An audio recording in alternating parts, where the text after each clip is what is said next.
আসসালামু আলাইকুম। দেখেন মাশাআল্লাহ আজকে থেকে মুরগি কিন্তু বাচ্চা ফোটানো শুরু করে দিয়েছে। এখন মনে হচ্ছে কয়েকটা বাচ্চা ফুটে গিয়েছে। আমি একটু চেক করে দেখি। চেক করে দেখার পর দেখতে পারলাম যে মাশাআল্লাহ একটি বাচ্চা কিন্তু ফুটে গিয়েছে, বাকি সবগুলো বাচ্চা কিন্তু আস্তে আস্তে ফুটে যাবে। দেখেন আস্তে আস্তে কিন্তু বাচ্চাটাও একটু হাঁটাহাঁটি শুরু করে দিয়েছে মাশাআল্লাহ। এখন এই বাচ্চাটাকে এখানে রাখা যাবে না, এই বাচ্চাটাকে লাইটের তলে এবং অন্য একটা মুরগির নিচে, যে আমি প্রত্যেকটা বাচ্চা দিয়েছি আপনারা দেখেছেন হলুদ কালার মুরগি, ওই হলুদ কালার মুরগির নিচে কিন্তু এই বাচ্চা সহ আমি দিয়ে দিব এখন। তারপর আস্তে আস্তে কিন্তু লাইটের তাপের কারণে সুন্দরভাবে তাদের তাপটা পূরণ হয়ে যাবে। একটা মুরগির নিচে কিন্তু এতগুলো বাচ্চা দেওয়ার ফলে কিন্তু মুরগি একা একা তাপ দিতে পারে না। এই মুরগিটাকে আমরা শো হিসেবে রাখছি, নিজে নিজে এই যে লাইটের তাপটা আছে ওইটা তাপ গ্রহণ করেই কিন্তু আস্তে আস্তে তারা বড় হতে থাকবে। এখন দেখেন মাশাআল্লাহ পরের দিন আবার কি হয়েছে দেখেন। পরের দিন কিন্তু আরো কয়েকটা বাচ্চা ফুটে গিয়েছে। এখন এখান থেকেও দুই একটা বাচ্চাকে আমি সরিয়ে দেবো ইনশাআল্লাহ। এখন এখানে আস্তে আস্তে যে বাচ্চাগুলো ফুটা শুরু করবে এবং ফুটে যাবে তখন আস্তে আস্তে ওদেরকে আমি সরিয়ে ফেলবো। ওর কাছ থেকে সরিয়ে ফেললে ও আস্তে আস্তে কুচা ভেঙে যাবে, কিন্তু ওকে মনে হচ্ছে আমাকে কুচাতে বসিয়ে রাখতে হবে, কারণ ওখানে কিন্তু আরেকটা ডিম রয়েছে, যে ডিমের কারণে কিন্তু ওকে কুচা বসিয়ে দিতে হবে। এখানে আমি ওকে বসিয়েছিলাম 21টা ডিম দিয়ে, 21টা ডিম থেকে একটা ডিম প্রায় নষ্ট হয়ে গিয়েছে, যার কারণে ওই ডিমটাকে সরিয়ে ফেলেছি এবং হলুদটার জায়গায় কি করছে 20টা ডিম দিয়ে বসেছিলাম। ওই হলুদটা 20টা ডিম থেকে আরেকটা মুরগি অর্ধেক সময়ে মনে হয় তা দেওয়ার অর্ধেক সময়ে আরেকটা ডিম পেরে দিয়েছে। ওই ডিমটাও ভিতরে জমে গিয়েছে। আমি চেষ্টা করতেছি ওই ডিমটা ফুটানোর জন্য। এখন ওই ডিমটা ফুটানোর জন্য চেষ্টা করতে গেলে আমাকে কি করতে হবে, একটা যে কোনো তাওয়া সহকারে মুরগি দরকার। এখন আমাদের বাড়িতে অন্য কোনো মুরগি নেই ডিমে তা দেওয়ার অবস্থায় এবং তাতে বসে আছে এরকম কোনো মুরগি নেই আমাদের বাড়িতে বর্তমানে। এই মুরগিটাই লাস্টে ছিল যে বর্তমান সময়ে তা দেওয়ার জন্য। এখন আমি কি করবো, ও যখন বাচ্চা ফুটতে থাকবে একে একে করে বাচ্চা সরিয়ে ফেলবো। বাচ্চা সরানোর সাথে সাথে কিন্তু ও তাটা আর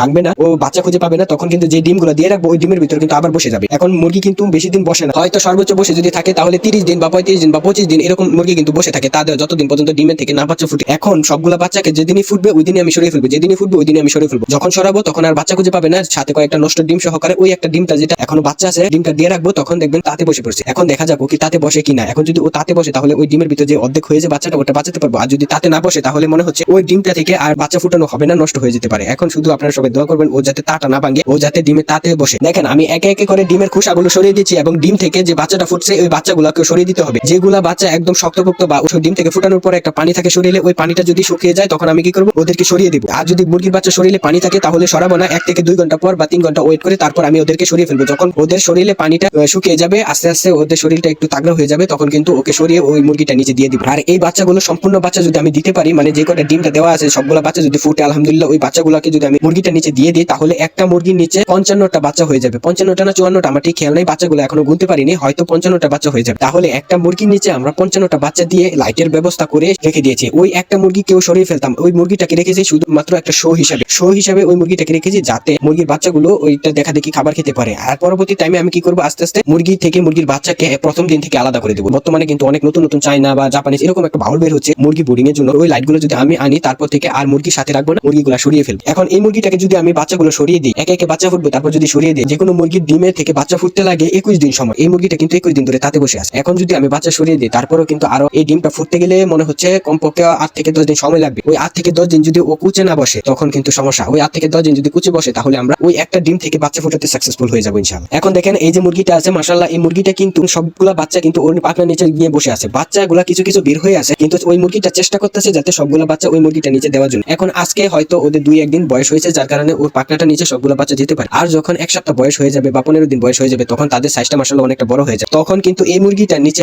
আর দেওয়া যাবে না, বাচ্চাগুলোকে ও পাখনার নিচে রাখতে পারবে না। আমাদের এখানে যে বাচ্চাগুলো রয়েছে এই বাচ্চাগুলো কিন্তু এটা নিচে দিয়ে দিই। আমি আরেকটা বিষয় জানিয়ে দিই, আমাদের মোট ডিম দেওয়া হয়েছে 55টা। এই 55টা ডিম থেকে এইবারে ডিম নষ্ট হয়েছে মাত্র 2টা, আর বাকি যেই কয়টা ডিম রয়েছে মাশাআল্লাহ সবগুলা ডিম থেকে বাচ্চা ফুটে গিয়েছে। চেষ্টা করেছি যাতে সবগুলা বাচ্চা ফুটানোর জন্য, কিন্তু একটা মুরগিতে 15টা ডিম দিয়ে বসেছিলাম, ওর 15টা বাচ্চা ফুটছে। আরেকটা মুরগিকে 20টা ডিম দিয়ে বসেছিলাম, ওইটার 19টা বাচ্চা ফুটেছে। আরেকটা মুরগিকে 21টা ডিম দিয়ে বসেছিলাম, ওই মুরগিটা 20টা ডিম ফুটেছে। 3টা মুরগি বসেছিলাম, 3টা মুরগির বাচ্চা একসাথে করে একটা মুরগি নিচে রেখে বাকি 2টা মুরগিকে আমরা কুচা সারিয়ে দেবো। কুচা বলতে গেলে কি, একটা মুরগি অলরেডি কুচা সেরে গিয়েছে, মানে কুচা শেষ, তার আর কুচা হবে না। আরেকটা মুরগি কি হয়েছে, নিচে একটা ডিম ফুটানোর জন্য আমরা চেষ্টা করতেছি, এই ডিমটা ফুটানোর পরে ওকে কুচা সেরে দেবো ইনশাআল্লাহ। আমাদের এই প্রসেসটা করতে অনেকটা সময় লেগেছে, অনেকটা ধৈর্য ধারণ করতে হয়েছে, এবং এখন বর্তমানে প্রচন্ড পরিমাণে শীত, মানে পৌষ মাস চলতেছে। এখন পৌষ মাস এবং পৌষ মাসের পরে আরেকটা মাস আছে, ওই 2টা মাসে প্রচন্ড পরিমাণ শীত পড়ে, যার কারণে কিন্তু আমাদের মুরগি এবং মুরগির বাচ্চার জন্য খুবই ক্ষতিকর এই 2টা মাস। এই 2টা মাসের ভিতরে প্রচন্ড পরিমাণ ঠান্ডা লাগে এবং মুরগির ভাইরাস হয়। আমাদের এই বোর্ডিং সিস্টেমটা আপনাদের কেমন লাগছে এটাও কিন্তু অবশ্যই কমেন্টে জানাবেন। দেখেন আমি কিন্তু বর্তমানে একদম প্রো লেভেলের না, আমি একদম নতুন অবস্থায় আমি যেরকম পারছি ওইরকম ভাবে বোর্ডিং করার চেষ্টা করতেছি, এবং সামনে আমি আরো সুন্দরভাবে বোর্ডিং এ সেটআপ করব।